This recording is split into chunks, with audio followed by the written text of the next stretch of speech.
My name is Lev Tarsis, and I have studied fear my whole life. I know hundreds of ways it can break a mind, from the hunger-driven panic of the Gulen to the mirror-born dread of the Silic. I thought nothing could surprise me, until I stood with humans. When a long-dead station, built by a cult that tried to weaponize terror itself, was found drifting in space, I went there to study it. My transport. The most chaotic human crew in the sector. What I expected was cold research and careful observation. What I found was a nightmare made of flesh and steel, and a group of humans who refused to be afraid of it. Together, we would face something far older and stranger than we imagined, and teach it something it had never known before. I had catalogued over 400 definitions of fear. The primal dread of the Gulen facing starvation. The existential terror of the Silic confronting their own reflection. I was the galaxy's foremost expert on what breaks a mind. But that was before. Before the day I stood with humans, and discovered real terror. My office aboard the Dalek research vessel Empirical Truth was a monument to order. Every data pad was aligned. Every specimen labeled in triplicate. The air was recycled at exactly 21.7 degrees Celsius with 43% humidity, optimal for cognitive function. That morning, I was about to make the worst decision of my organized life. Station Anatma, I explained to my department head, is a unique opportunity. A civilizational collapse via ideological contagion. The Adhikar Death Court tried to weaponize fear itself. They failed. The station has been silent for a century. My superior's cranial ridges flushed purple with skepticism. And you propose to physically enter this monument to madness? It is perfectly safe, I assured him, showing bioscan data. No life signs. No energy signatures. Just a dead station full of dead cultists and an archaeological goldmine. The holograms showed the station's impossible architecture, part organism, part machine, all nightmare. Even in sterile display, its geometry made my secondary eyelids twitch. He finally agreed. Very well. But you will need transport to those classified coordinates. No reputable crew will, I already arranged it. I cut the comm before he could ask which crew. Some details were better left unshared. 3 days later, I stood in docking bay 38 as my ride arrived. The Moondog Marauder didn't so much land as narrowly avoid crashing. Its hull was a patchwork of mismatched metals held together by industrial adhesive and what I suspected was spite. One engine coughed out black smoke in unsettling patterns. The ship's nameplate was welded on upside down, and someone had drawn a smiley face in soot across the viewport. The cargo ramp lowered with a grinding screech. A human woman strode down, wiping grease from her hands onto pants that might have been white when humanity first reached space. She grinned, revealing a gold tooth, and extended a hand that looked like it could punch through hull plating. Dr. Tarsis. Captain Jules Vega. Friends call me Junkyard. Before I could offer the polite Dalek greeting of mutual avoidance, she grabbed my hand and shook it. Welcome aboard the finest semi-functional ship in the sector. Semi-functional? I echoed. Hey, we've only crashed twice this month. That's a record. She thought about it. Twice that we remember. Tripwire says there might have been a third time, but we were all pretty drunk. Before I could reconsider my life choices, she was hauling me up the ramp. The interior was worse. Exposed wiring hung from the ceiling, sparking in binary patterns that looked like obscenities. A life support console was held together by chewing gum, prayer, and an alarming amount of tape. One wall section was simply labeled Do Not Touch, with tally marks underneath tracking incidents. There were a lot of tally marks. The crew was gathered in a common area that served as kitchen, medbay, and shrine to some deity of chaos. A muscular human male was yelling at the vending machine.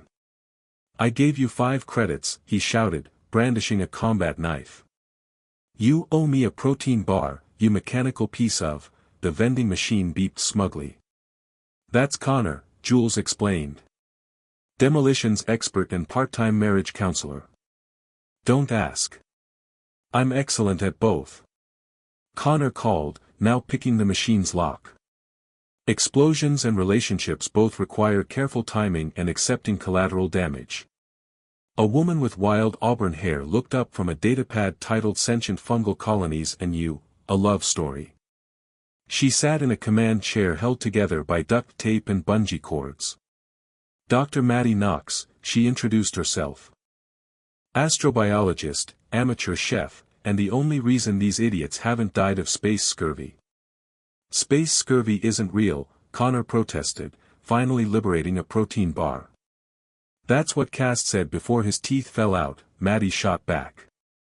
The final crew member was passed out under a console, a jack cable running from his temple to the coffee maker, which had been modified to include a dataport. His lips moved in unconscious muttering. That's tripwire, Jules said, nudging him with her boot. Best pilot in 3 systems, when he's conscious. Is he all right? I asked, noting his eyes were moving in sync with the coffee maker's blinking lights. Define all right. He's breathing, the ship's flying, and we haven't hit anything important lately. She shrugged. So, all right. The journey to Station Anatma took 4 days that redefined my understanding of chaos. Day 1, Connor taught the ship's AI to swear in 18 languages. The AI retaliated by speaking only in haiku for 6 hours. Connor considered it an improvement. Day 2, Maddie fermented space wine from recycled protein paste and something she claimed was probably yeast. The smell alone violated treaties. Day 3, no comment. Day 4, they watched ancient Earth horror films, calling them training videos, and debated monster tactics. You see that? Connor pointed at the screen. You don't go for the tough guy first. You eat the smart one. Then everyone else runs around screaming. Nah, Maddie said. You take out the comic relief first. Kills morale. You're all wrong, Jules interrupted. You go for whoever's about to have sex. That's tradition. They all looked at me expectantly. I would file a complaint with my supervisor. They laughed for 10 straight minutes. But when we dropped out of hyperspace, the laughter died. Station Anatma hung before us like a tumor against the stars. It hadn't been built, it had been grown. Dark metal twisted into organic rib-like curves. Bone-white protrusions jutted at painful angles. The entire structure pulsed faintly, as if breathing. Space around it seemed wrong, stars dimmer, debris floating in perfect spirals. The scanners picked up equations with no solutions. Well, Connor said finally. That's not ominous at all. The Adhikar believed in a marriage of flesh and technology, I explained, forcing my voice to sound clinical. They saw the boundary between organic and synthetic as an illusion. I bet that made dating complicated, Maddie murmured, already preparing sample containers. I stared at my scanner. The readings were wrong. Not just unusual, wrong. The station isn't dormant, I said slowly. It's waiting. Waiting for what? Jules asked.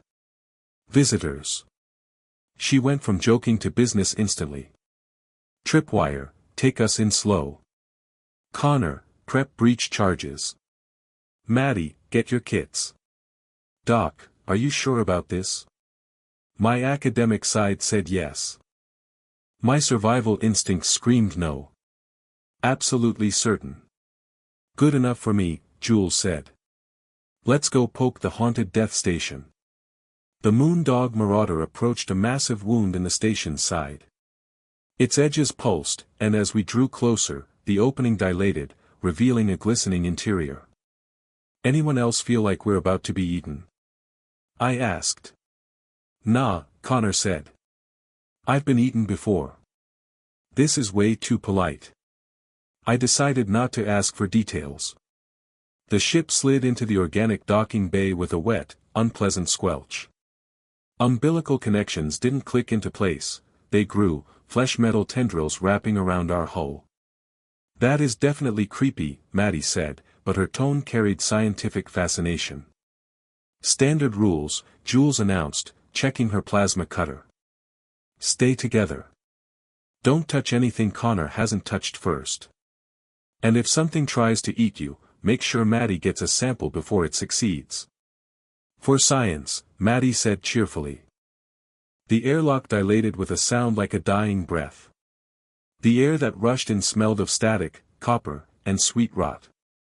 My nostrils slit sealed instinctively. Smells like my aunt's cooking, Connor said wistfully. God, I miss family dinners. We entered single file, Jules leading, Connor behind her, Maddie in the middle, me following, and Tripwire last, muttering about the walls, color screams. Our footsteps were silent. The floor absorbed sound, breathing in slow, hypnotic rhythm. Okay, this is disturbing, I whispered. The walls, Tripwire said in a faraway tone, are watching us. He wasn't wrong. At first I thought the patterns were random, but then I saw them, eyes. Hundreds of them, all shapes and sizes, blinking, tracking our movement. Hey there, wall eyes. Connor waved. Don't antagonize the architecture, Jules warned. I'm being friendly, Connor insisted. Some of the eyes blinked back. We found the first bodies not long after. The Adhikar had been humanoid once, but death here had been inventive. Bodies were fused into the walls, integrated with the station's biomechanical nervous system. Some had too many limbs, others were reduced to nothing but an eye or a mouth, yet still alive, still aware. And they were smiling. Fascinating, I breathed, raising my scanner. They aren't just attached. They're part of the nervous system. The synaptic pathways are still active, they're thinking. Let's not join them, Jules said, stepping over a hand that tried to grab her ankle. Connor crouched beside a face emerging from the floor. Its mouth moved, forming words that hurt to hear. What's it saying? Jules asked. Connor listened, then shrugged. Either, join us in eternal unity or, the cafeteria's closed. My Adhikar's rusty. How can you confuse those two? I demanded. You'd be surprised, Connor said. We pressed deeper. Doors were living sphincters. Lights were patches of luminous flesh. My scanner gave readings that made no sense, claiming we were simultaneously inside an Arctic wasteland and a fusion reactor. Anything useful? Jules asked. Yes, I said grimly. Evidence that this place hates consistent physical laws. Also, we're being followed. Yeah, noticed that, Connor said casually. Think it's shy. The follower never stepped fully into view. Sometimes it seemed to have too many dimensions, sometimes not enough. It's probably just curious, Maddie said. Curious about what? I asked. Why we're not screaming yet, she replied. We entered a vast chamber, half laboratory, half temple. The walls were lined with pods holding experiments. Bodies altered beyond recognition, too many eyes, extra brain tissue, limbs meant for dimensions I couldn't see. In the center rose a pillar of fused bodies, spiraling like a double helix. At its top sat what might have been the lead researcher, his skull blooming open like a grotesque flower. 6 eyes fixed on us. Welcome, it said, its voice coming from a dozen mouths around the room. We have waited so long for new thoughts. Hi there, Connor said, waving. Nice place. Very organic. You are not afraid. Should we be? Jules asked. The creature hesitated. We spent centuries perfecting the architecture of fear. Every angle calculated to induce maximum distress. Yeah, we noticed, Maddie said. Great work on the non-Euclidean geometry, by the way. Really solves the whole abandoned sanity vibe. Then why aren't you screaming? Jules grinned. Maybe we're just not that bright. Can't break what's already broken. The creature faltered. Also, Connor added, after reality TV, cosmic horror doesn't hit the same. The room trembled. The air grew heavier. The carefully crafted horror seemed to crack. Beneath it, I sensed a desperate loneliness. You should be terrified, the creature said, its voice breaking. We became fear itself. Cool, Connor said. Want some gum? The offer seemed to stun it. A tendril took the gum and began chewing. This is terrible. You're welcome, Connor said brightly. That was when our shadow follower finally flowed into the room. It was a writhing mass of teeth, eyes, and too many hands. I screamed, an instinctive, primal sound. Oh hey, Connor said. There you are. Maddie frowned. Is it supposed to be scary? The asymmetry is bothering me. Pick a number of eyes and stick with it. As they argued about aesthetics, the creature began to shrink. Not retreating, weakening. You're ruining everything, the flower-headed priest shouted. We're helping, Connor protested. It just needs better design choices. I think it needs motivation, Jules said. Why are you scary? She asked the shadow. I feed on fear. Okay, but why? Bad childhood? Trying to impress someone? I don't know. Well, there's your problem, she said. No purpose. The shadow seemed confused. Almost interested. The priest's voice dropped to a small, trembling tone. We are lonely. The station went still. No, the priest insisted, but the strength was gone from its voice. We have transcended loneliness. Maddie crossed her arms. When was the last time anyone visited and didn't run away screaming? The creature hesitated. 73 years, 4 months, 18 days. But, who's counting? The shadow being shifted uncomfortably. I've been alone too. Everyone who comes here either dies or flees. No one talks. Well, you're talking now, Connor said. Want to see something cool? I can juggle grenades. Connor, no, Jules warned automatically. Connor, yes. He pulled out 3 metal spheres. Are those active? I asked. Probably, he said, starting to juggle. One slipped, hitting the floor with a thud. Nothing happened. Connor grinned. See? Safe. A single beep. Then the grenade exploded, not with shrapnel, but with a burst of glitter that rained down across the room. The priest's exposed brain now sparkled like a holiday ornament. Glitter bombs, Connor explained. For parties. This is not a party, the priest protested. It is now. Maddie uncorked a container. Space wine. The humans passed it around, their laughter echoing off walls built for screams. I stood there, my mind rebelling against the scene. We were inside a station designed to break minds, and these humans were celebrating. Even stranger, the horrors seemed to be letting it happen. The shadow thing tried card tricks. The priest debated with Jules about the nature of fear. You've got the physiological response all wrong, Jules said. Racing heart, dilated pupils, adrenaline, you think that's fear. But that's also excitement. Even indigestion. But the context is subjective. One person's nightmare is another's Friday night. I drank the space wine. It tasted like brake fluid and regret. I've studied fear my whole life, I said. You've perfected it. And yet, humans ignore it. Maddie shook her head. We don't ignore it. We just have different priorities. Sure, this place is creepy.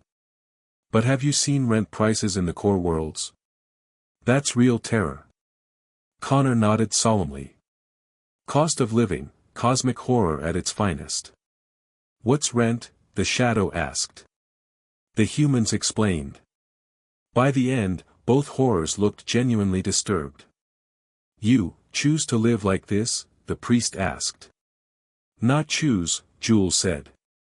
Just deal with it. Before anyone could say more, the station shuddered violently. Eyes in the walls rolled back. What's happening? I asked. The priest's voice was tight with dread. It's waking up. What's waking up? The Nexus. Our God. Born from the collective fear of our people. It has fed on terror for centuries, dreaming.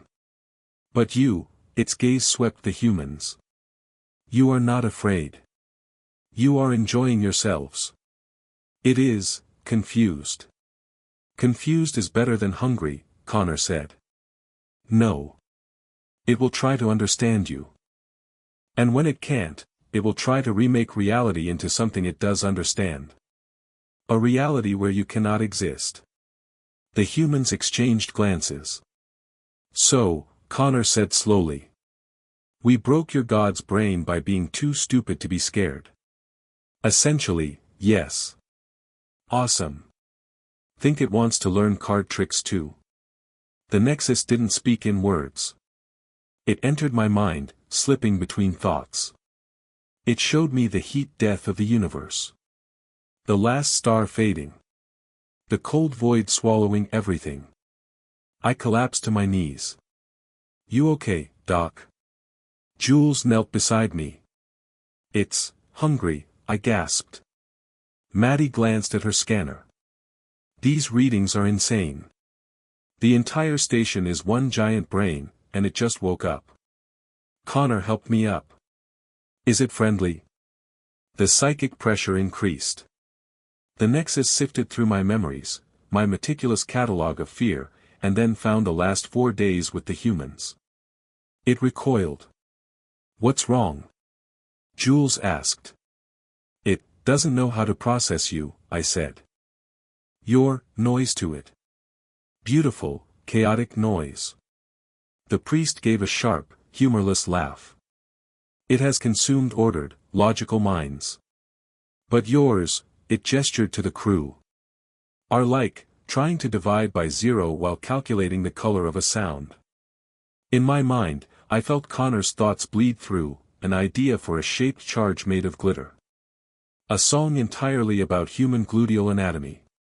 An equation for explosive yields. Worry about whether he'd left an oven on back home. The Nexus wavered. Is it just me, Maddie said, or is the station sweating?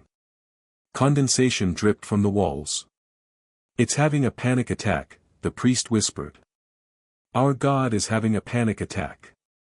Jules patted the nearest fleshy wall. First time I did my taxes, I hid under my bunk for 3 days. I get it. The shadow thing tilted its head. Should we help it? Help the cosmic horror that wants to eat our minds? I asked. Well, when you put it like that, it sounds bad, Connor admitted. But it's just waking up to find weirdos having a party in its living room. I'd be confused too. A sound like a billion voices trying to scream, but forgetting how, filled the room. The walls rippled into crude human faces, too wrong, too sharp. Explain yourselves, the Nexus demanded. We're humans, Jules said. On a salvage run. Want some space wine? That explains nothing. Yeah, Connor said. We get that a lot. What is your purpose here? To explore, Maddie said. To survive. To live. Life is fear. Fear sucks, Connor countered. Sure, it's useful sometimes. But mostly, it keeps you from cool stuff. Like making bombs. Or bad decisions that somehow work out. The Nexus paused. You found joy in destruction. In creation, Connor said. The explosions were just a side effect. The station shifted subtly, the walls blooming strange, unsettling flowers with teeth. That's actually, kind of pretty, Maddie said. Really? The Nexus asked, almost shy. Oh yeah. Very avant-garde. Real, death and rebirth energy. The flowers bloomed wider. I realized, with a mixture of awe and horror, that the humans were socializing the god of fear. This is insane, I whispered. Doc's right, Jules said. This is insane. But I've had worse Thursdays. Is it Thursday? Connor asked. Tripwire, who had been quiet, said in a perfectly calm voice, time is an illusion. It's always Thursday here, and also never. You okay, buddy? Jules asked. I can taste the walls thinking, he said. They taste like regret. The Nexus's attention sharpened. Show me what you are. I'll go first, Connor said without hesitation. Connor Rios. I like explosions, terrible jokes, and that moment when you're not sure something's gonna work, but you try it anyway. I'm terrified of bees because one got stuck in my hair when I was 5. I once hallucinated my shoes were plotting against me, and they might have been. The crude faces on the walls blinked. Why share your fears so freely? The Nexus asked. 'Cause they're funny, Connor said. Can't be scared of something you're laughing at. Maddie stepped forward. Dr. Madeline Knox. 3 PhDs, kicked out of 5 universities for unethical research, which is academic code for too interesting. I love life in all forms, especially the gross ones. I name parasites after my ex-boyfriends. My biggest fear? Being boring. Boring? The Nexus echoed, baffled. You fear boredom more than death. Death's just another change, Maddie shrugged. Boring is wasting existence. Jules went next. Captain Jules Vega. Crashed more ships than I've landed, but never lost a crew. My biggest fear is letting down people who trust me. Also clowns. Don't ask. Tripwire finally looked up from the coffee machine he'd somehow reassembled during all this. Tripwire. Forgot my real name. I feel data streams like they're physical. Sometimes I forget which reality is the real one. My biggest fear is that none of them are, or all of them are, and also Wednesdays. Wednesdays feel wrong. The Nexus was silent for a long moment. You are all insane.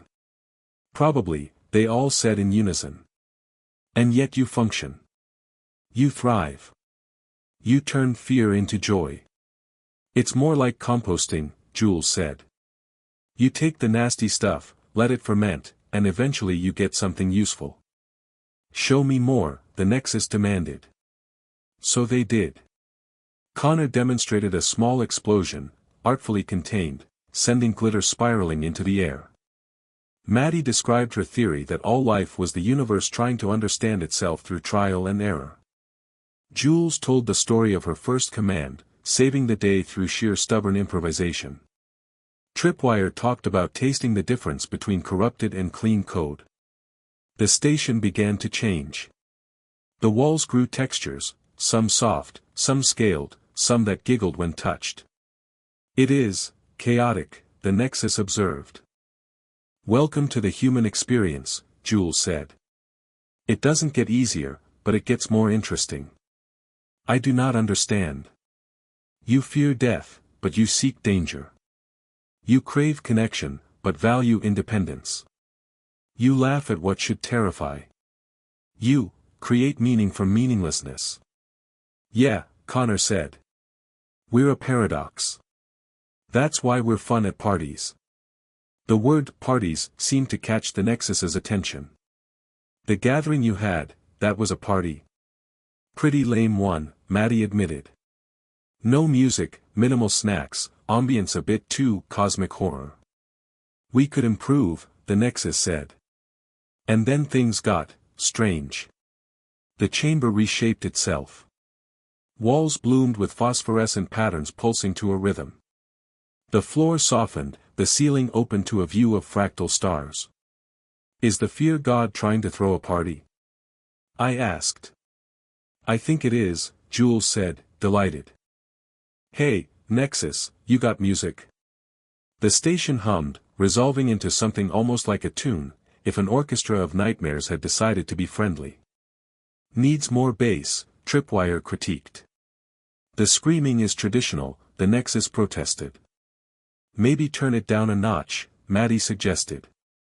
The screaming softened to a pleasant background ambience. Soon, the horrors that had once been designed to break minds were watching awkwardly from the edges. This was not how it was supposed to go, the priest muttered. Could be worse, the shadow thing offered. We could still be alone. Doc. Jules called. Stop sulking and join the party.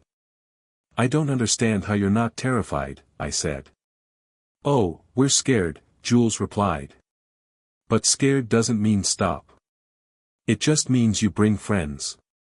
It didn't make sense. But I stepped forward anyway, taking another sip of space wine. The Nexus was learning, light that didn't cause seizures, music that didn't induce panic, food that didn't scream when bitten. This is fun, the Nexus said cautiously. You're getting there, Connor encouraged. Maybe skip the tentacles in the punch bowl next time. They add texture, the Nexus argued. They add nightmares, Maddie said. Is that not the same thing? The crew laughed, and I realized something that chilled me more than the station ever had. The terror wasn't that humans lacked fear, it was that they refused to let it control them. They could make friends with it. Invite it to a party. Offer to fix its internet connection. But the laughter didn't last. Maddie noticed it first.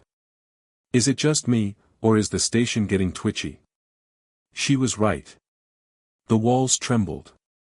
The music skipped. Something is wrong, the Nexus admitted.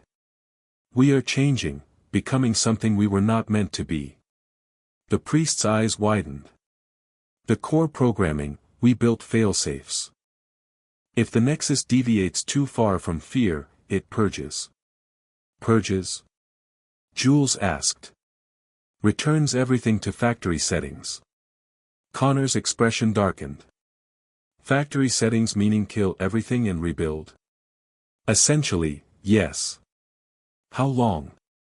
The station shuddered violently, cracks opening in the walls and leaking fluid in colors I couldn't name. Not long, the Nexus said. We cannot stop it. You must leave. What happens to you if we go? Maddie asked. We return to fear. Alone. Forever.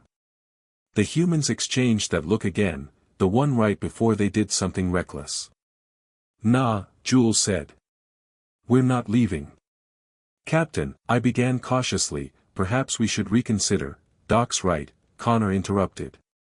We should reconsider, how big an explosion we're gonna need to knock some sense into this place. I stared. That is not how anything works. It's how things work when Connor's involved, Maddie said. The station convulsed, the ceiling peeling away to reveal bone and metal superstructure. We cannot hold it back, the Nexus warned. Counteroffer, Jules said. We save everyone. Including you. That cannot be done. You keep using that phrase, Jules said.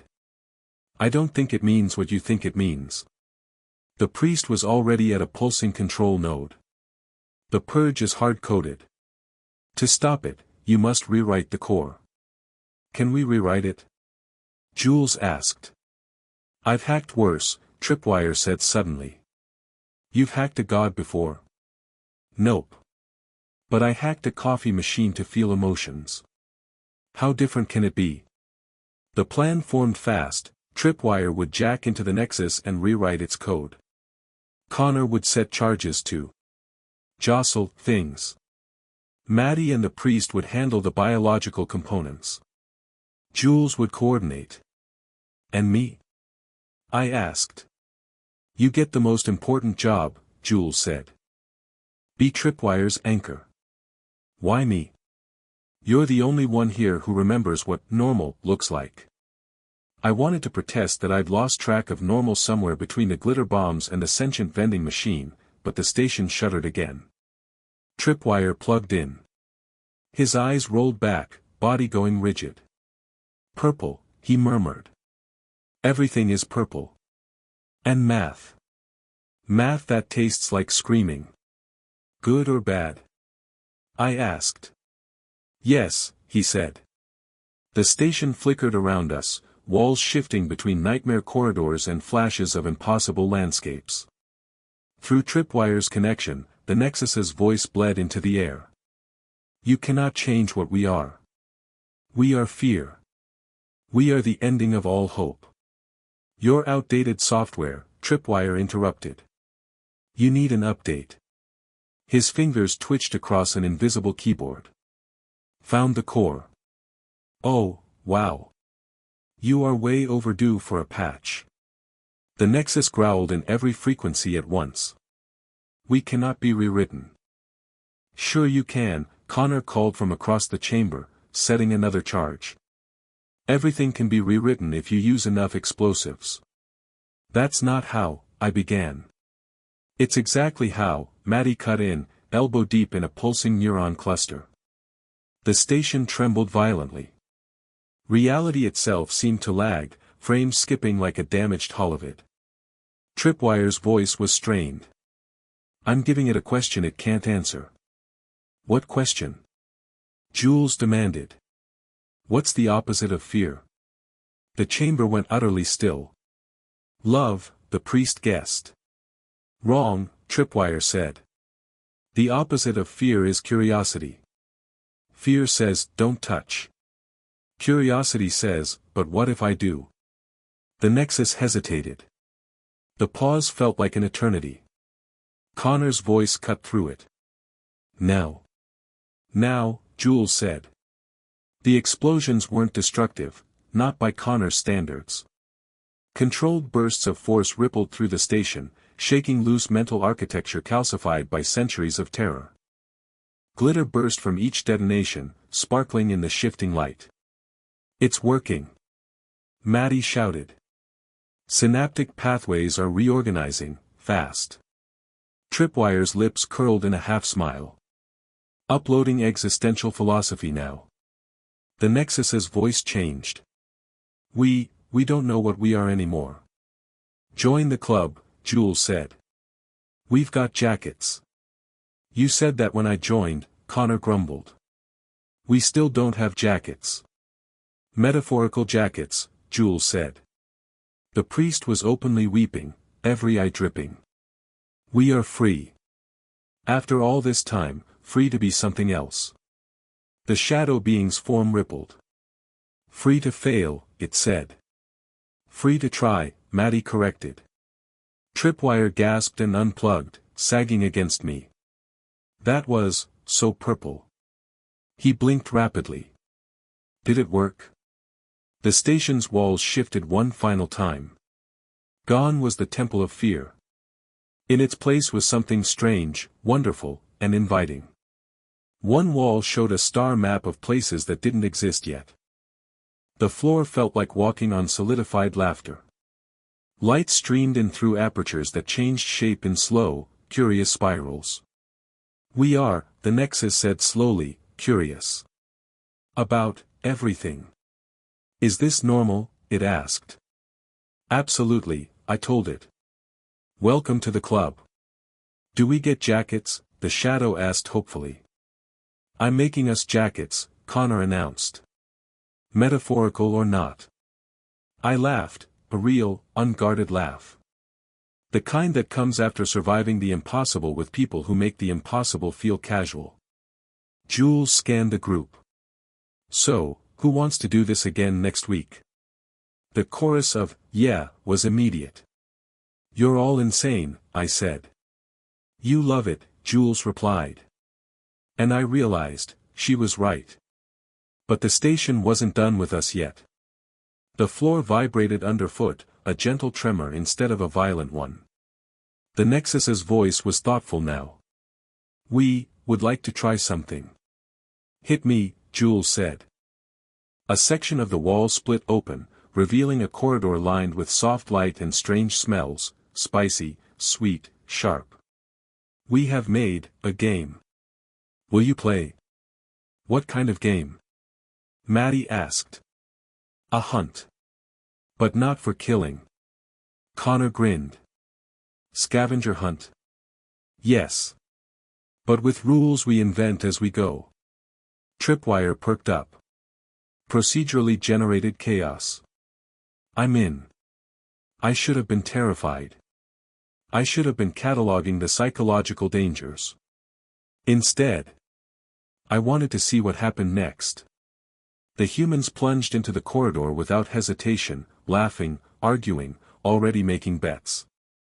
I followed, because that's what you do when you're part of something that defies reason but somehow works. The game was impossible. Rooms rearranged themselves. Objects whispered clues in languages that didn't exist. Maddie chased a floating jar of what looked like liquid geometry. Connor found a door that only opened if you told it a joke it hadn't heard before. Jules bartered with a sentient shadow for a key that didn't unlock anything yet. And the Nexus laughed. Not in malice, but in pure, clumsy joy. At some point, I realized what had happened. We hadn't just saved it from its programming, we'd given it something fear could never provide, wonder. Hours, or maybe minutes, later, we regrouped in the transformed central chamber. The priest and Shadow were there, both looking lighter, in ways I couldn't quite define. This was good, the Nexus said. We would like more. Then you're gonna need visitors, Jules said. Ones who aren't here to die or run away screaming. That will be new, the Nexus admitted. You'll get used to it, Connor said. First rule of having friends, feed M, don't eat M. Maddie raised her cup. To curiosity. We all echoed it, even the god of fear. I took one last look around the chamber. It was still strange. Still unsettling. But no longer a place where terror lived, it was a place where possibility did. And that, I realized, was more dangerous than fear could ever be. When we finally returned to the Moondog Marauder, the station released us with a slow, almost reluctant unfurling of tendrils. As the ship pulled away, the Nexus's voice followed us over the calm "come back soon. We have more games." Jules grinned. Count on it. As the station dwindled into the distance, glitter still clung to my sleeves. My notes on fear suddenly felt incomplete. Maybe they always had been. Because fear wasn't the end of the story. Not anymore. With humans, nothing ever was.